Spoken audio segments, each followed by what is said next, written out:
मम्मा मेरी बात सुनो ना। नन्हा विभव अपनी माँ संगीता की गोद में चढ़ने की कोशिश करते हुए बोला। संगीता ने उसे गोद में लेते हुए कहा, बस थोड़ी देर और रुक जाओ बेटा, मैं ये अंतिम खिलौना डिजाइन कर लूं, फिर तुमसे ढेर सारी बातें करूंगी। संगीता एक जानी मानी खिलौना निर्माता कंपनी की हेड डिजाइनर थी। कोरोना महामारी की वजह से घोषित लॉकडाउन के कारण आजकल वो घर से ही अपना काम कर रही थी। संगीता और विभव के अलावा उनके घर में विभव की आया रहती थी, लेकिन लॉकडाउन के कारण वो अपने गांव से वापस नहीं आ पाई थी। विभव 6 वर्ष का बहुत ही प्यारा और बातूनी सा बच्चा था।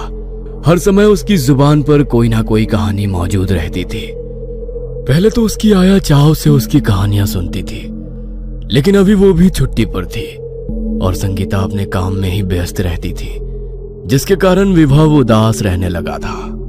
जैसे ही संगीता ने अपना कंप्यूटर बंद किया, मम्मा आप मेरे लिए एक बोलने वाली गुड़िया बना दो, फिर मैं आपको डिस्टर्ब नहीं करूंगा और उसी से अपनी सारी बातें किया करूंगा। विभव की भोली सी बात सुनकर संगीता हंस पड़ी। कुछ सोचकर वो उठी और स्टोर रूम में चली गई। पिछले ही सप्ताह संगीता के डिजाइन किए हुए कुछ खिलौने फैक्ट्री से जांच के लिए उसके पास आए थे, जो अचानक कोरोना की वजह से दफ्तर बंद हो जाने के कारण उसके घर पर ही रह गए थे। संगीता ने उन खिलौनों में से एक गुड़िया निकालकर विभव को खेलने के लिए दे दी। वो गुड़िया वैसे तो दिखने में बहुत ही सुंदर थी, लेकिन उसकी आंखें कुछ गड़ू मड़ू सी हो गई थी, जो कभी कभी डरावना सा एहसास दे जाती थी। विभव ने जैसे ही वो गुड़िया देखी, वो खुशी से उछल पड़ा। अरे वाह मम्मा, आप कितनी अच्छी हैं। इतनी जल्दी आप मेरे लिए इतनी प्यारी गुड़िया ले आई। अब तो मैं इससे खूब सारी बातें करूंगा। विभव अब गुड़िया को लेकर अपने कमरे में चला गया और संगीता खाना बनाने में जुट गई। कुछ देर के बाद जब संगीता और विभव खाने के लिए बैठे, तो संगीता ने देखा कि विभव ने ना सिर्फ बहुत जल्दी खा लिया, बल्कि उसने संगीता की प्लेट से भी खाना लेकर खाना खाना शुरू कर दिया। संगीता थोड़ी हैरान हुई। फिर उसने सोचा कि शायद देर तक खेलने के कारण विभव को ज्यादा भूख लग गई होगी। खाना निपटाकर संगीता एक बार फिर अपने कंप्यूटर के आगे बैठ गई और विभव अपनी नई गुड़िया से खेलने में मग्न हो गया। अभी कुछ ही मिनट बीते ही होंगे कि विभव के हंसने की आवाज से संगीता का ध्यान भंग हुआ। उसे आज विभव की हंसी बदली हुई सी लगी। वो चौंक कर उसके पास पहुंची तो उसने देखा विभव गुड़िया को लिए अलमारी के ऊपर चढ़कर बैठा हुआ था। उसे यूं देखकर संगीता घबरा सी गई। तुम अलमारी पर कैसे चढ़े? अगर गिर जाते तो क्या होता? इस लॉकडाउन में मैं तुम्हें कैसे घर से बाहर हॉस्पिटल लेकर जाती? और हॉस्पिटल में अगर तुम्हें या मुझे इन्फेक्शन हो जाएगा तो क्या होगा? पता नहीं ये कौन सा नया खेल सूझा है तुम्हें। चलो जल्दी नीचे आओ। ओफो मम्मा, कितना मजा तो आ रहा है। मेरी गुड़िया ने मुझसे कहा है कि हम यहाँ बैठकर खेलेंगे, इसीलिए मुझे इसकी बात माननी पड़ी और फिर उसका हाथ पकड़कर मैं आसानी से यहाँ ऊपर आ गया। संगीता विभव की कहानियां बनाने की आदत से वाकिफ थी, इसलिए उसने इस बात पर ध्यान नहीं दिया और किसी तरह विभव को अलमारी से नीचे उतारा। अब तुम्हें अकेले अपने कमरे में खेलने की जरूरत नहीं है, तुम मेरे सामने बैठकर ही खेलो। विभव को अपने सामने देखकर संगीता ने राहत की सांस ली और अपने काम में लग गई। अब कुछ न कुछ अजीब घटनाएं रोज का क्रम बनती जा रही थी। कभी विभव जरूरत से ज्यादा खाता तो कभी अजीब सी आवाज में हंसता, कभी वो पलक झपकते ही किसी ऊंची जगह पर बैठा हुआ नजर आता, तो कभी उसका चेहरा संगीता को डरावना सा एहसास देता। विभव की हर बात में ये बात जुड़ी होती कि गुड़िया ने बोला ऐसा करो वैसा करो, लेकिन संगीता इसे विभव का बचपना समझकर भुला देती थी। इन सब बातों के असर से संगीता को लगने लगा कि वो शायद जरूरत से ज्यादा अपने काम में उलझ गई है और आराम के अभाव में उसे अजीब अजीब बातें दिखाई सुनाई पड़ने लगी हैं। इसलिए उसने तय किया कि वो कल ही अपने बॉस से बात करके 2 दिन की छुट्टी ले लेगी और अपने साथ साथ विभव का भी पूरा ख्याल रखेगी। लेकिन अभी रात बाकी थी। संगीता ने रात के खाने के लिए जैसे ही विभव को आवाज दी, नहीं मम्मा, मुझे नहीं खाना है। विभव का जवाब सुनकर परेशान सी संगीता उसके कमरे में पहुंचकर बोली, क्यों नहीं खाओगे? चलो जिद मत करो। गुड़िया ने मुझे खाने के लिए मना किया है। अगर मैं खाना नहीं खाऊंगा तो धीरे धीरे मर जाऊंगा और फिर उसकी तरह ही गुड़िया बनकर हमेशा के लिए उसकी दुनिया में उसके साथ रहूंगा। विभव ने अजीब सी आवाज में कहा। विभव के मुंह से मरने की बात सुनकर संगीता के गुस्से का ठिकाना नहीं रहा। उसने विभव को थप्पड़ मारने के लिए अपना हाथ उठाया, लेकिन ये क्या, उसका हाथ बीच हवा में ही रुक गया। वो विभव को छू ही नहीं पा रही थी। संगीता ने आश्चर्य से विभव की तरफ देखा तो उसने पाया कि विभव की आंखें लाल हो चुकी थी, मानो उसमें खून तैर रहा हो। उसके हाथ में मौजूद गुड़िया से भी हंसने की विचित्र आवाज आ रही थी, जो अब संगीता को बुरी तरह डराने लगी थी। सहसा गुड़िया और विभव दोनों की आवाज एक साथ संगीता के कानों से टकराई। हमें थप्पड़ मारना तो बहुत दूर की बात है। तुम ना तो हमारे पास आ सकती हो और ना ही तुम हमें छू सकती हो। जाओ, चली जाओ यहाँ से और हमें अकेला छोड़ दो। संगीता के लिए अब वहाँ एक सेकंड भी खड़ा रहना मुश्किल हो गया था। पसीने से लथपथ घबराई हुई सी वो तेजी से वहां से भागकर अपने कमरे में आ गई। कुछ देर के बाद जब वो संयत हुई तब वो फिर धीरे से विभव के कमरे में पहुंची। वहां पहुंचकर उसने देखा विभव सो गया था, लेकिन गुड़िया अभी भी उसके बिस्तर पर उसके पास ही थी। संगीता को अब उस गुड़िया से बहुत डर लग रहा था। फिर भी किसी तरह हिम्मत जुटाकर उसने गुड़िया को विभव के पास से उठाया और उसे बाहर ले जाकर उसने उसके टुकड़े टुकड़े कर दिए। फिर गुड़िया के इन टुकड़ों को उसने एक बॉक्स में पैक किया और उसे अन्य डैमेज खिलौनों के साथ रिकंस्ट्रक्शन के लिए स्टोर रूम में डाल दिया। हाँ, चलो, इस मनहूस गुड़िया से मुझे और मेरे बेटे को छुटकारा मिला। स्टोर रूम का दरवाजा बंद करते हुए संगीता स्वयं से बोली। अभी वो खुश होते हुए विभव के कमरे में पहुंची ही थी कि उसके मुंह से जोरों की चीख निकल गई। बिस्तर पर विभव की जगह वही गुड़िया लेटी हुई थी और विभव एक गुड्डे के रूप में उसके हाथ में था। तुम्हें क्या लगा? तुमने मुझे खत्म कर दिया। मुझे कोई खत्म नहीं कर सकता। मैं एक श्राप हूँ, ऐसा श्राप जिसे कोई नहीं मिटा सकता। मुझे अपनी दुनिया में अपने जैसे कुछ साथी चाहिए थे। देखो, मैंने एक साथी ढूंढ लिया है। अब तुम्हारा विभव भी गुड्डा बन चुका है। देखो। गुड़िया ने गड़ुमड़ू होती हुई अपनी आंखों को नचाते हुए कहा।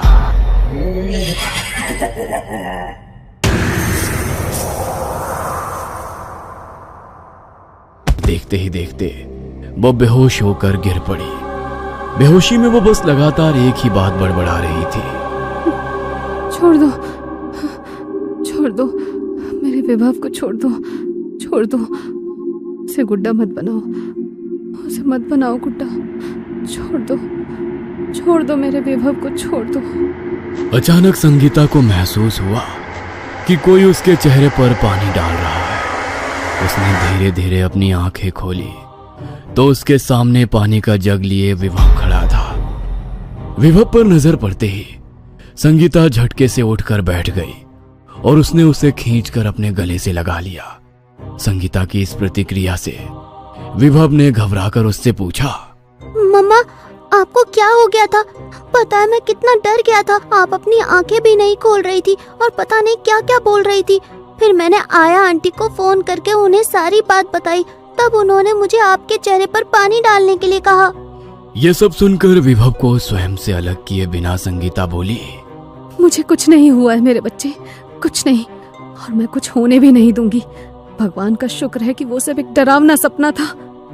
थोड़ी देर बाद जब संगीता कुछ संभली तब उसने विभव से गुड़िया के विषय में पूछा।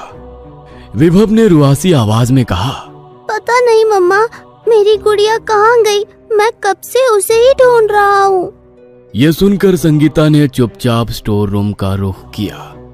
वहां पैकेट में गुड़िया के टूटे हुए टुकड़ों को देखकर उसे तसल्ली हुई। संगीता ने तुरंत माचिस निकाली और गुड़िया के टुकड़ों में आग लगा दी। देखते ही देखते वो सारे टुकड़े धूं धूं करके जलने लगे। आग के बुझने के बाद जब संगीता विभव के कमरे में पहुंची तो वहां विभव की जगह पर वही गुड़िया बैठी थी और संगीता को देखकर मुस्कुरा रही थी। संगीता उसे बिस्तर पर देखकर हैरान हो गई। तभी गुड़िया के अंदर से आवाज आई, मैंने कहा था ना, मैं एक श्राप हूँ, श्राप जिसे कोई नहीं मिटा सकता है। यह सुनते ही संगीता के रोंगटे खड़े हो गए। संगीता भागते हुए जैसे ही स्टोर रूम में पहुंची, उसकी चीख निकल गई। उसने गुड़िया समझकर विभव के टुकड़े करके उसे आग लगा दी थी। अक्सर पागल खाने में रोते हुए संगीता की आवाज सुनाई देती थी। मैंने विभव को नहीं मारा है। मैं तो श्रापित गुड़िया को मारा था। हाँ। ये कहानी आपको अच्छी लगी हो तो हमें सब्सक्राइब करें, हमारा इंस्टाग्राम और फेसबुक पेज जरूर फॉलो करें। और हाँ दोस्तों, सब्सक्राइब करना भूलना मत।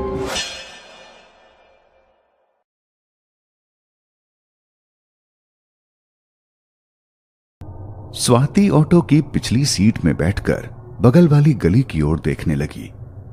चांद की हल्की रोशनी अंधेरे में ऐसी उजाड़ सड़क से उस अमानवीय सन्नाटे को चीरते हुए उनका ऑटो आगे बढ़ रहा था। अपने माथे पर हाथ रखते हुए वह सोचने लगी, आज अमावस्या है, मैं इसके बारे में भूल गई थी। मेरी माँ ने मुझे अमावस्या की रात को यात्रा न करने को कहा था। उसके मन में ये विचार उमड़ने शुरू ही हो रहे थे, तभी ऑटो के टेप रिकॉर्डर में स्वामी समर्थ जी का तारक मंत्र शुरू हो गया। तब जाकर उसके दिल को थोड़ी सी राहत मिली। दोनों साथ में उस मंत्र का जाप करने लगे। बातें करते करते वो कब मृत्युंजय बंगले पर पहुंच गए पता ही नहीं चला। स्वाति ने ऑटो वाले को पैसे दिए और ऑटो से नीचे उतर गई। शीला पीछे से नीचे उतरी और उससे पूछा, भाई साहब, क्या हमें यहाँ आसानी से ऑटो मिल सकता है? अरे नहीं दीदी, ये शहर से बहुत दूर है, यहाँ ज्यादा भीड़ नहीं है, इसलिए ऑटो मिलने की कोई संभावना नहीं है। तो क्या आप मुझे अपना नंबर दे सकते हैं ताकि हम 1.5 घंटे में स्कूल वापस पहुँच सके? हम आपको कॉल करेंगे, तब आप आओगे ना?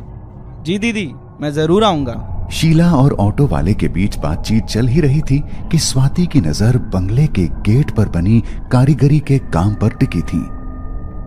यह ऊपर से देखने में तो खूबसूरत था, लेकिन अगर आप इसे ज्यादा देर तक देखें तो यह बहुत ही अजीब सा लगता था। जैसे ही उसने उनका मतलब निकालने की कोशिश की, तभी शीला ने पीछे से उसके कंधे पर हाथ रखा और कहा, चलो अंदर चलते हैं स्वाति टीचर। स्वाति ने सिर हिलाया, गेट खोला और दोनों अंदर जाने लगी। वे दोनों तरफ एक खूबसूरत लॉन और एक पत्थर के रास्ते से गुजर रहे थे। एक अलग तरह का सन्नाटा था वहां। आसपास इतनी हरियाली होने के बावजूद वहां किसी कीड़े तक की आवाज भी नहीं आई।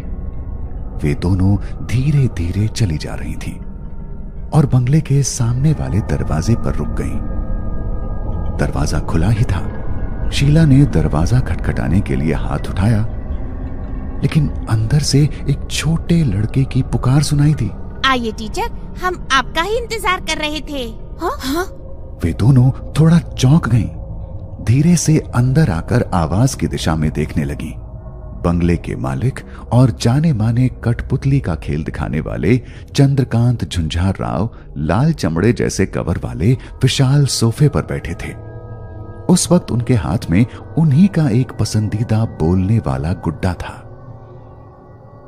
उन दोनों को नमस्ते कहते हुए उन्होंने फिर से गुड्डे की आवाज में कहा, टीचर आइए ना, हम कब से आपका इंतजार कर रही हैं।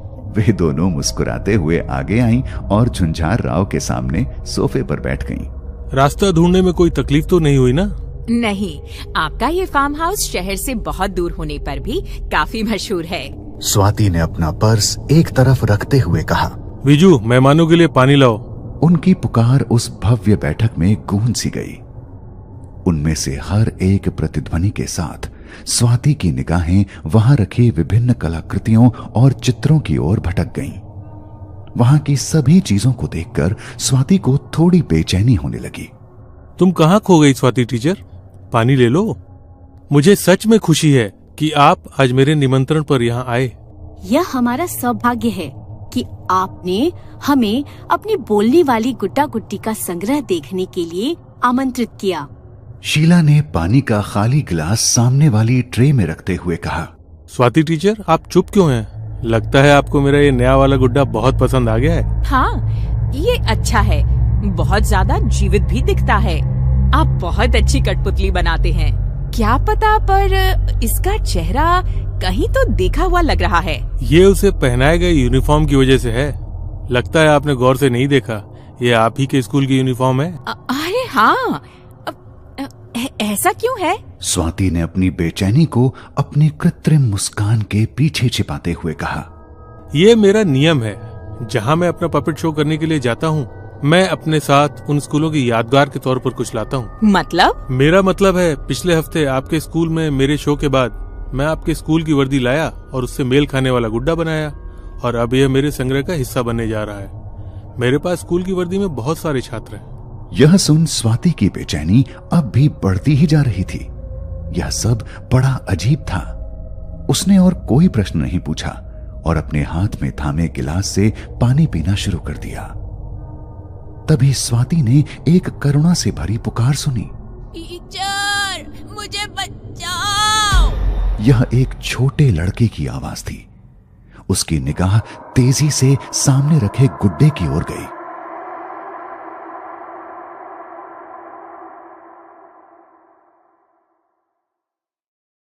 आपने ऐसा क्यों कहा? उसने झुंझार राव से पूछा। क्या कहा? अभी आपने इस गुड्डे की आवाज में कुछ कहा ना? अरे स्वाति टीचर, झुंझार राव कब से मुझसे बात कर रहे हैं। शीला ने कहा। स्वाति को कुछ समझ नहीं आ रहा था।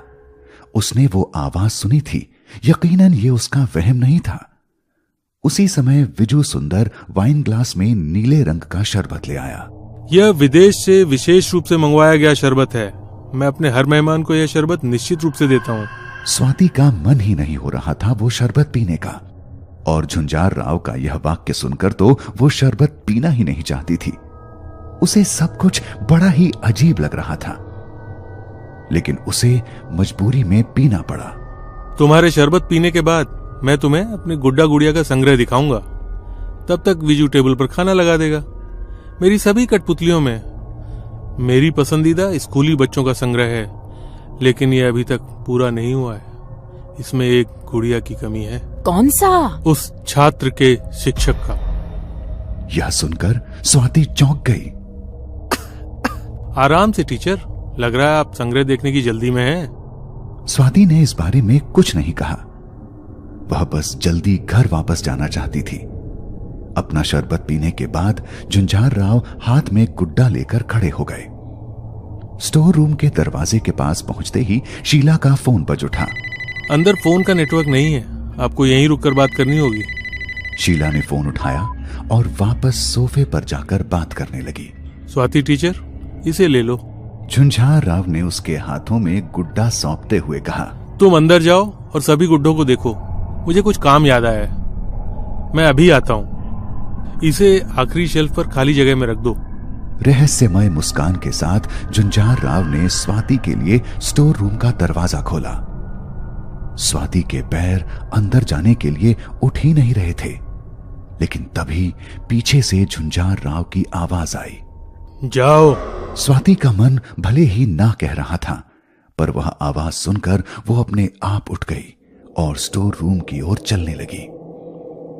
उस कमरे का माहौल कुछ अलग था। बहुत ठंड थी वहां। घर में कहीं एसी नहीं था, लेकिन ऐसा लग रहा था कि कमरे में कोल्ड स्टोरेज है। लेकिन स्वाति के हाथ में थमा गुड्डा मानवीय शरीर की तरह गर्म था। उसे लगा जैसे वह हाथ में बम लेकर चल रही हो। वह गुड्डों को देखने के लिए कमरे में आई थी, लेकिन अब उसे ऊपर देखने की हिम्मत नहीं थी। उसने अपनी गर्दन नीचे की और आखिरी शेल्फ की ओर जल्दी जल्दी चलने लगी। पता नहीं क्यों, पर उसे दिल की धड़कन महसूस होने लगी थी, मानो धड़कन की आवाज हाथ में थमी गुड़िया से आ रही हो। वह इतनी डरी हुई थी कि उसे लगने लगा था कि वह अपने दिल की धड़कन जोर से सुन सकती है। किसी तरह वो घड़ी के एक एक सेकंड की गिनती करते हुए आखिरी शेल्फ तक पहुंची, और मानो किसी उतरन को छोड़ना हो वैसे झट से उसने उस गुड्डे को खाली जगह में रखा और जल्दी से बाहर जाने के लिए मुड़ी। लेकिन उस वक्त उसे लगा जैसे किसी ने उसका दुपट्टा खींच लिया हो। मन में भगवान का नाम लेकर वह डर के मारे पीछे मुड़ी, और सामने का नजारा देखकर उसके दिल को राहत आ गई। उसका दुपट्टा उस शेल्फ पर उभरे कीलों में फंस गया था। उसने जल्दी से उसे निकाला और फिर बाहर जाने के लिए मुड़ गई। उसे लगा जैसे किसी ने दोनों हाथों से उसका पैर पकड़ लिया हो। उसने घबराते हुए पीछे मुड़कर देखा और उसके पैरों तले जमीन खिसक गई। उसने जो वहां गुड्डा रखा था वह उसके पैरों पर गिर गया था। लेकिन सबसे अजीब बात यह थी कि उस गुड्डे के दोनों हाथों ने उसके पैरों को जकड़ा हुआ था। वह उसे फिर से जगह पर रखने के लिए नीचे झुकी, लेकिन उसी समय उस गुड्डे ने गर्दन उठा ली और उसकी आंखों में देखते हुए कहा। मुझे बचाओ। उसके मुंह से एक आधी चीख निकली और उसने पैर को जोर से झटक दिया और जल्दी से बाहर भागने लगी। लेकिन उसे बाहर जाने के लिए दरवाजा ही नहीं मिल रहा था। वह पागलों सी शेल्फ के बीच में से भागने लगी, लेकिन उसे कोई रास्ता नहीं मिल रहा था। दौड़ते भागते वह एक टेबल पर ठोकर खाकर गिर पड़ी और उस टेबल पर रखे कागज के टुकड़े नीचे गिर गए। उस टुकड़े पर लिखी खबर पढ़कर उसकी रूह कांप उठी। यह उसी स्कूल से एक छात्रा के लापता होने की खबर थी जहां वह पढ़ा रही थी। पिछले सप्ताह उनके स्कूल के वार्षिक समारोह के बाद स्कूल की छुट्टियां होने से सभी बच्चे अपने घर चले गए थे। हॉस्टल में कोई नहीं था, इसलिए उसे इस बात की खबर नहीं लगी। लेकिन सबसे चौंकाने वाली बात खबरों में छपे लड़के की फोटो थी। वह तस्वीर बिल्कुल उस गुड्डे की तरह थी जिसे उसने अभी अभी शेल्फ पर रखा था। उस कोल्ड स्टोरेज रूम में भी डर के मारे उसे पसीना आने लगा। वह जल्दी से उठ गई और दूसरी गुड़ियों की ओर देखने लगी। हर एक गुड़िया के पीछे विभिन्न भाषाओं में अखबारों की कटिंग के साथ एक शेल्फ बार था। अलग अलग शहरों से स्कूली बच्चों के लापता होने की खबरें और बीच में जो तस्वीरें दिख रही थीं, वे बिल्कुल उन गुड़ियों की तरह दिख रही थीं। वह उसकी समझ से परे था। उसका दिमाग सुन्न हो गया था। वह फिर से इससे बाहर निकलने का रास्ता तलाशने लगी। उसे बच्चों के रोने की आवाज सुनाई देने लगी।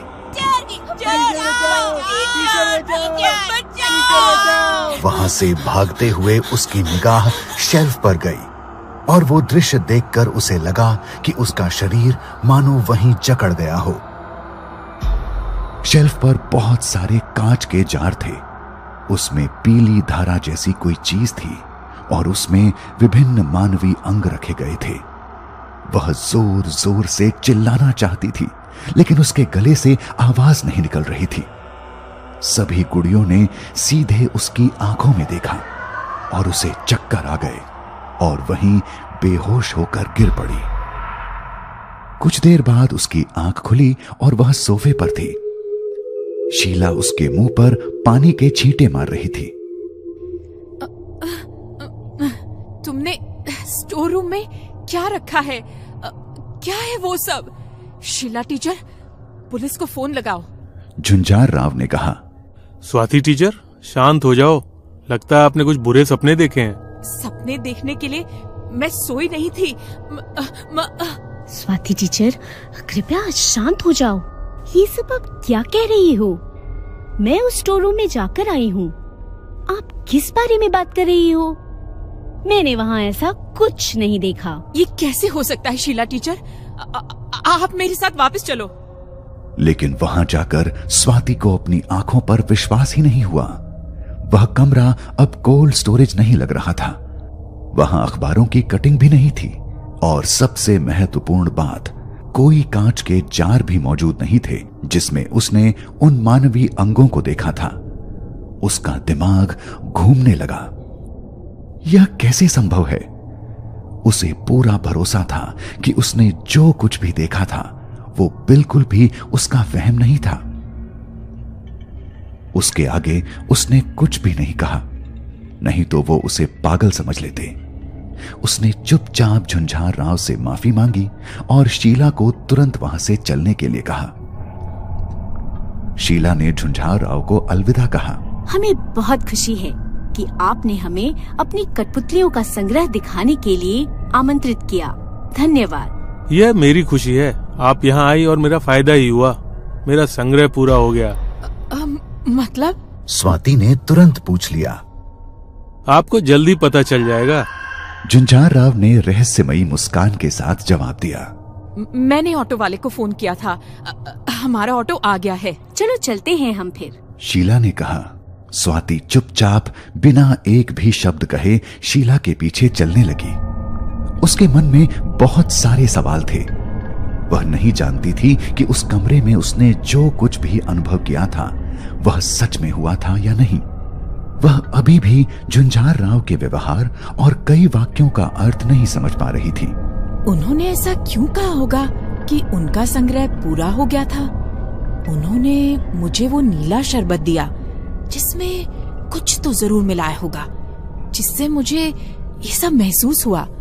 पर इससे पहले कि मैं शरबत पीती मुझे लगा उस गुड्डे ने कुछ कहा था, या शायद मैं बहुत डर गई थी इसलिए मुझे ये सब लग रहा था। इसी बात को मन में सोचते हुए वह ऑटो के पास गई। शीला अंदर बैठ गई। स्वाति ने ऑटो में बैठने से पहले एक बार फिर मृत्युंजय बंगले की ओर देखा और देखा कि झुंझार राव उन्हीं के पास चल के आ रहे हैं। स्वाति जल्दी से अंदर बैठ गई और शीला से कहा, चलो चलो जल्दी निकलते हैं। इसी बीच झुंझार राव वहां पहुंचे और बोले, स्वाति टीचर, क्या आपको मेरी बात करने वाली गुड़िया इतनी पसंद आई कि आप एक को अपने साथ ले जा रही हैं? नहीं, मैंने अपने साथ कोई गुड़िया नहीं ली है। अरे फिर ये क्या है? स्वाति के पास वाली सीट की ओर इशारा करते हुए उन्होंने कहा। स्वाति ने बगल की ओर देखा और उसे लगा कि उसका दिल अभी सीना फाड़कर बाहर निकलेगा।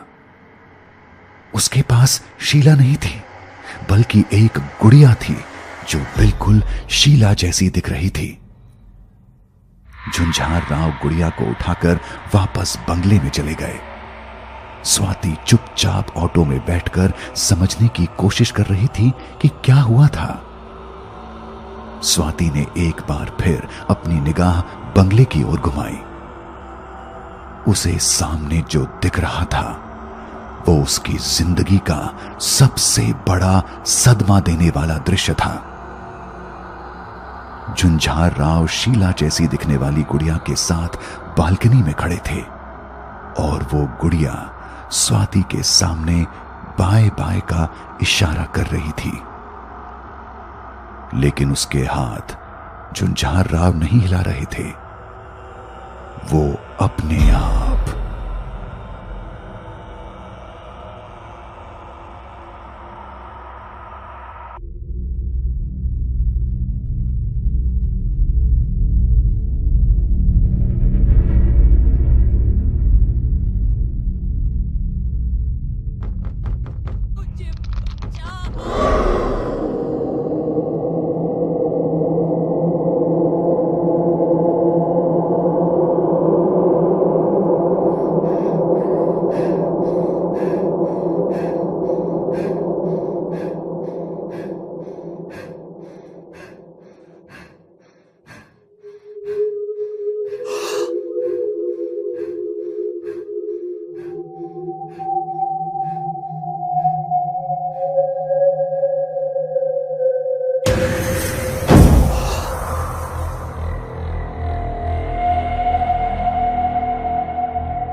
स्वाति अपने क्वार्टर्स के बेड पर लेटे कई घंटों से पंखे को देख रही थी। कुछ समय पहले घटी घटनाएं किसी फिल्म की रील की तरह उसके दिमाग में घूम रही थी। झुंझार राव का वो मृत्युंजय बंगला, वह बोलने वाला गुड्डा जिसने स्वाति से संवाद कराने का प्रयास किया था, वह स्टोर रूम, वही घटी घटनाएं, वहम था या सच? और शीला टीचर, ये सोचते हुए वो अपनी बेड से खड़ी हो गई और तभी उसकी नजर खिड़की के बाहर सामने वाले शीला टीचर के कमरे पर गई। रात में घटी घटनाओं को वो एक बुरा सपना समझकर वो शीला टीचर की कमरे की ओर देखती रही। स्वाति टीचर।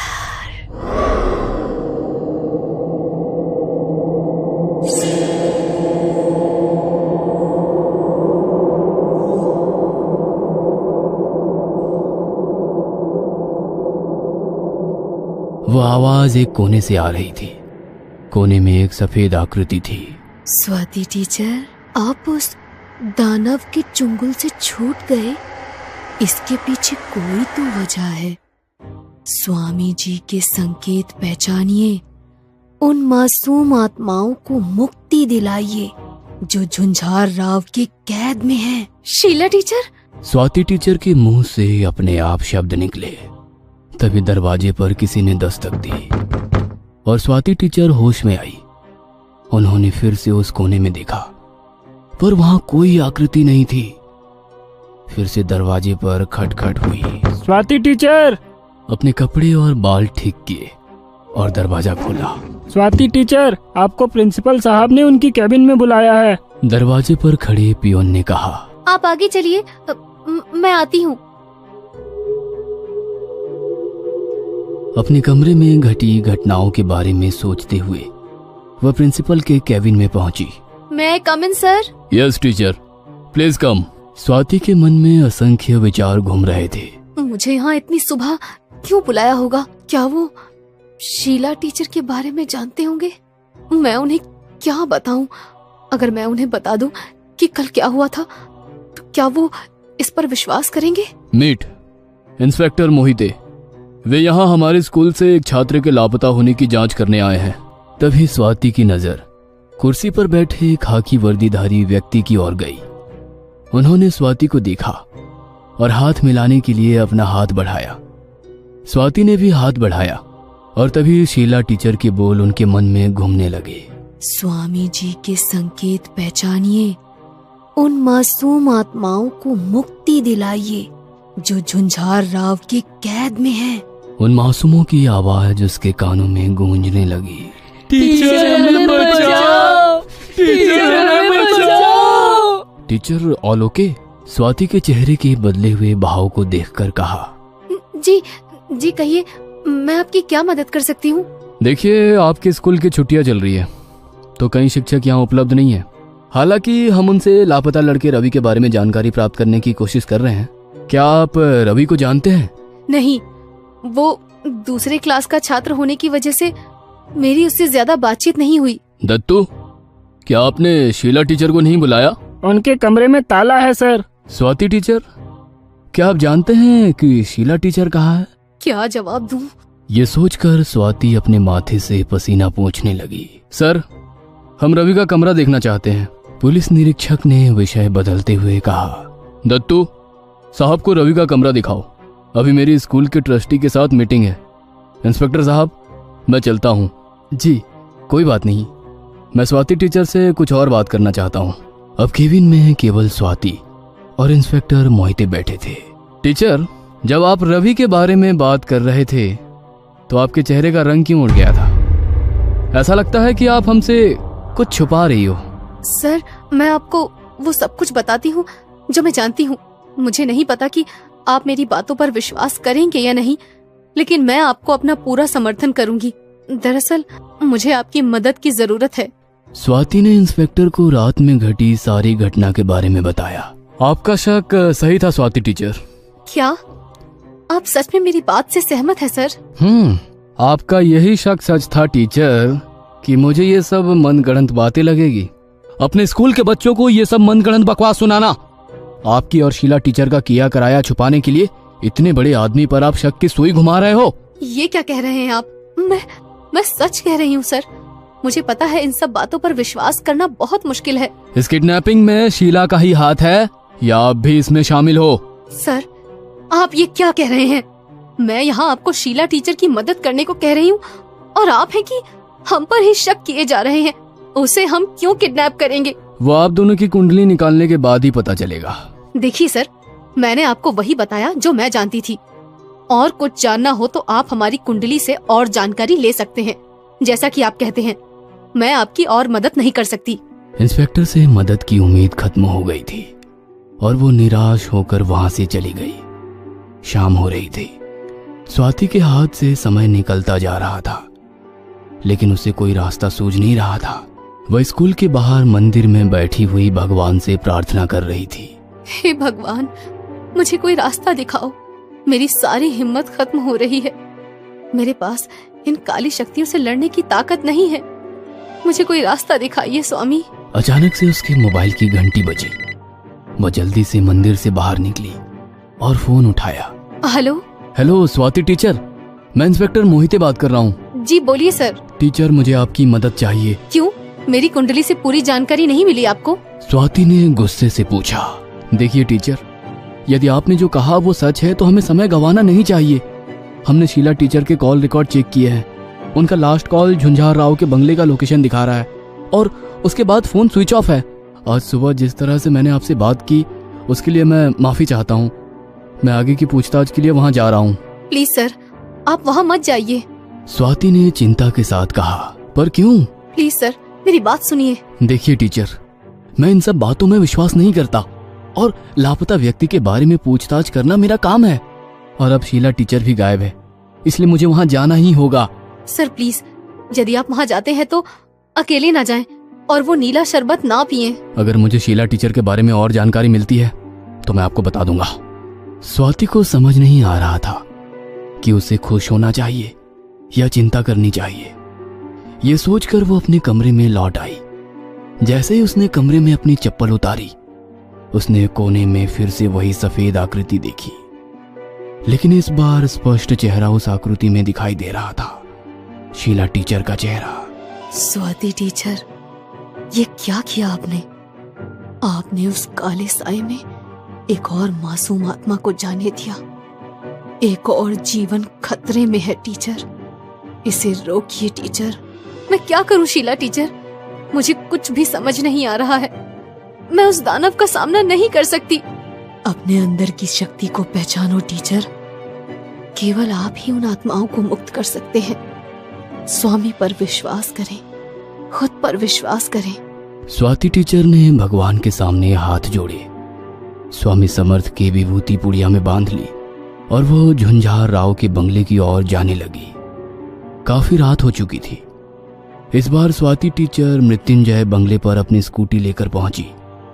वहां गेट के बाहर पुलिस की गाड़ी खड़ी थी, मतलब इंस्पेक्टर मोहिते अंदर ही थे। वह दबे पांव से पत्थर की सड़क पर चलते हुए बंगले के दरवाजे पर पहुंच गई, लेकिन दरवाजा पर ताला था।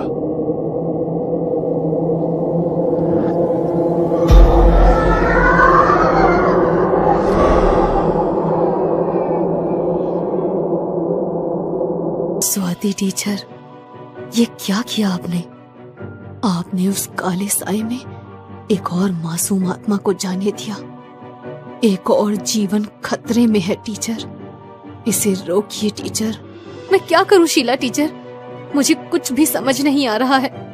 मैं उस दानव का सामना नहीं कर सकती। अपने अंदर की शक्ति को पहचानो टीचर।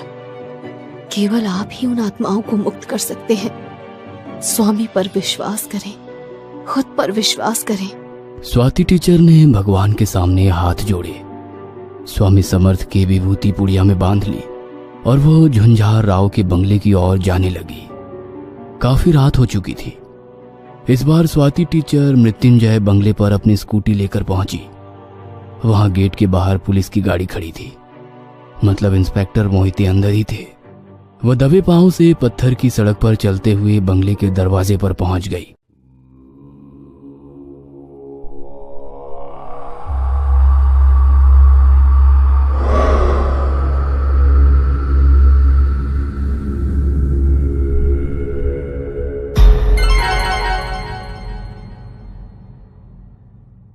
स्वाति ने सोचा, इंस्पेक्टर की गाड़ी बाहर खड़ी है तो वो अंदर ही होने चाहिए। वो सोचने लगी, लेकिन फिर दरवाजे पर ताला क्यों है? उसे अजीब सी बेचैनी महसूस होने लगी। वह बंगले की दीवार के सहारे पीछे की ओर चलने लगी। चलते चलते उसने देखा कि उसके पैरों के नीचे की दीवारों से रोशनी आ रही है। घने अंधेरे में वो हल्की सी रोशनी उसका ध्यान खींच रही थी। उसने नीचे देखा। उस छोटी सी खिड़की से तहखाने का नजारा उसकी सोच से परे था। इंस्पेक्टर मोहिते एक बड़े से स्ट्रेचर पर लेटे हुए थे। उन्हें देखकर उसकी आंखों में आंसू छलक आए। उसके हाथ और पैर कांपने लगे, इस डर से कि उसकी देरी के कारण एक और जान चली जाएगी। उसी स्ट्रेचर की दूसरी तरफ एक गुड़िया रखी हुई थी जो बिल्कुल इंस्पेक्टर की तरह दिख रही थी। उनके सामने झुंझार जमीन पर बैठकर कुछ मंत्र बोल रहे थे और आग में आहुति डाल रहे थे। वो चौड़ी निगाहों से पूरा नजारा देख रही थी कि तभी किसी ने उसके कंधे पर हाथ रखा। उसने पीछे मुड़कर देखा। मैम साहब, इसे रोक दो। मैम साहब, इसे रोक दो। झुंझार के इस काले खेल को बंद करो। विजू हाथ जोड़कर उसके सामने खड़ा था। जब मैंने इंस्पेक्टर साहब को बंगले में आते हुए देखा था तो मेरे मन में एक उम्मीद की किरण जगी थी, लेकिन ये झुंझार उन्हें बेसमेंट में ले गया। मेरे हाथ बंधे हुए हैं मैम साहब, पर आप कुछ करिए। इसी तरह उसने मेरे बच्चे की आत्मा को भी वश में कर दिया था। मुझे जल्दी से तहखाने का रास्ता दिखाओ विजू चाचा। चिंता मत करो, भगवान हमारे साथ है, वो हमें इससे बचाएंगे। विजू स्वाति को तहखाने के दरवाजे के पास ले गया। वहां से स्वाति को अकेले ही जाना था। स्वाति ने आह भरी और सीढ़ियों से नीचे चलने लगी। बेसमेंट में पहुंचते ही उसे गर्मी लगने लगी। उसने झांक कर देखा। आइए स्वाति टीचर, आपको आने में बहुत देर हो चुकी है। इंस्पेक्टर की आवाज आई। स्वाति टीचर को खुशी हुई कि वे अभी भी जीवित है और उन्हें बचाया जा सकता था। स्वाति ने जल्दी से अपने पर्स से एक चाकू निकाला और झंझार पर दौड़ लगाई, लेकिन झंझार वहां नहीं था और इंस्पेक्टर होश में नहीं थे। स्वाति ने देखा कि यह आवाज झंझार ने ही निकाली है, लेकिन जैसे ही वो कुछ करती, उसके सिर पर जोर से वार हुआ और उसकी आंखों के आगे अंधेरा छा गया।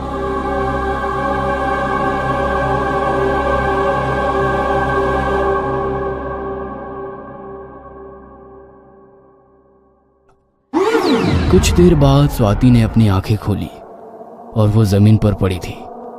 उसके हाथ पैर रस्सियों से बंधे हुए थे। काला जादू, वशीकरण या कुछ और, वह समझ ही नहीं पा रही थी। उसने देखा कि उसका लाया हुआ चाकू उसके पास ही पड़ा था। उसने अपना हाथ बढ़ाया और चुपके से चाकू अपने पास खींच लिया और रस्सी काटने लगी। झुंझार का ध्यान भटकाने के लिए वो उससे बातें करने लगी और सवाल पूछने लगी। आप ये सब क्यों कर रहे हैं? निर्दोषी लोगों को मारकर उनकी आत्माओं को कैद करने से आपको क्या मिलता है? होश में आ गए टीचर, मुझे क्या मिलेगा?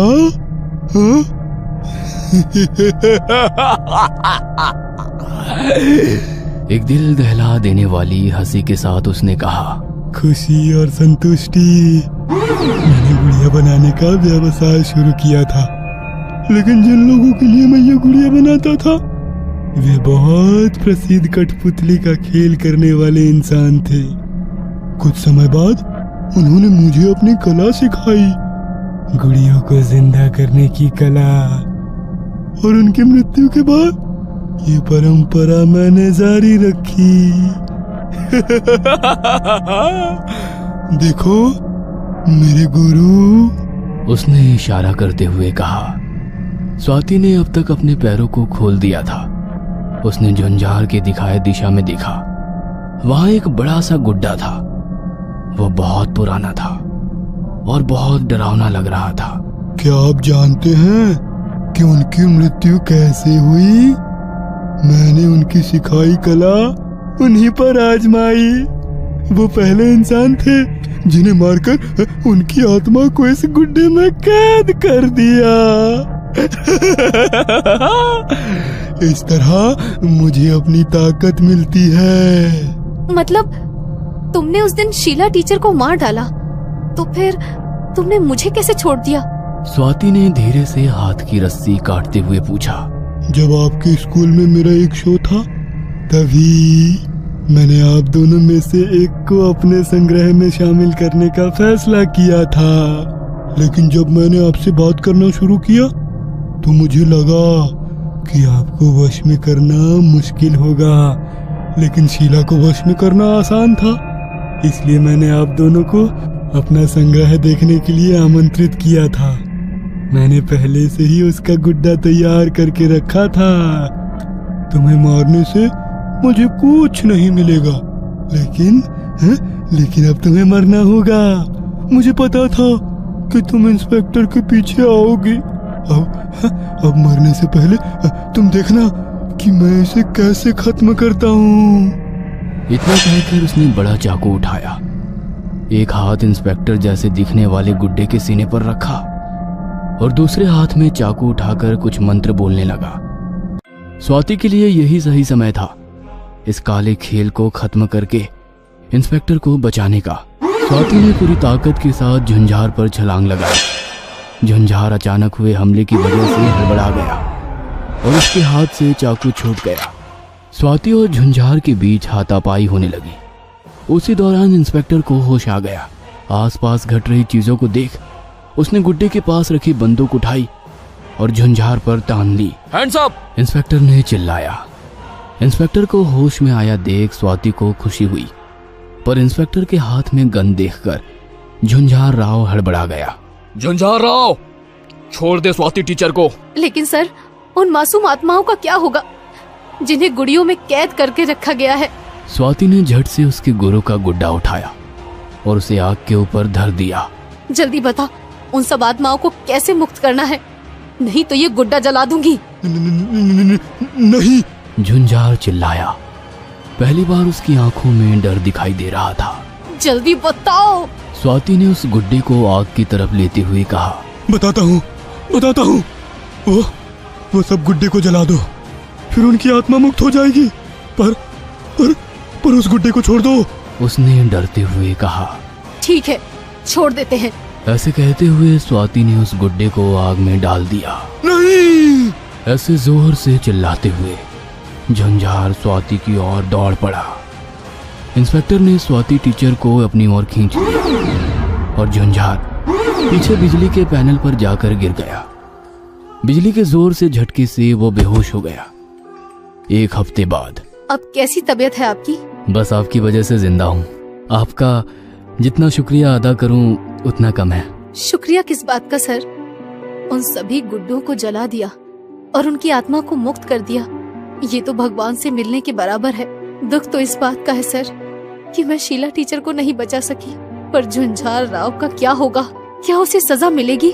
देखिए, कानून की नजर में उसे जल्दी सजा मिलेगी। वहाँ संग्रहित अंगों की डीएनए रिपोर्ट उसके खिलाफ है। झुंझार को लगे बिजली के झटके से वो तो पूरी तरह पैरालाइज हो गया है। उसका दिमाग चलता रहेगा पर शरीर नहीं। दूसरे की सहायता के बिना तो वो हिल भी नहीं पाएगा। भगवान ने उसे सही सजा दी है। आज तक तो वो दूसरे लोगों की आत्मा को गुड्डे में कैद करता रहा, लेकिन नियति ने आज उसकी आत्मा को उसी के शरीर में कैद करके रख दी, हमेशा के लिए।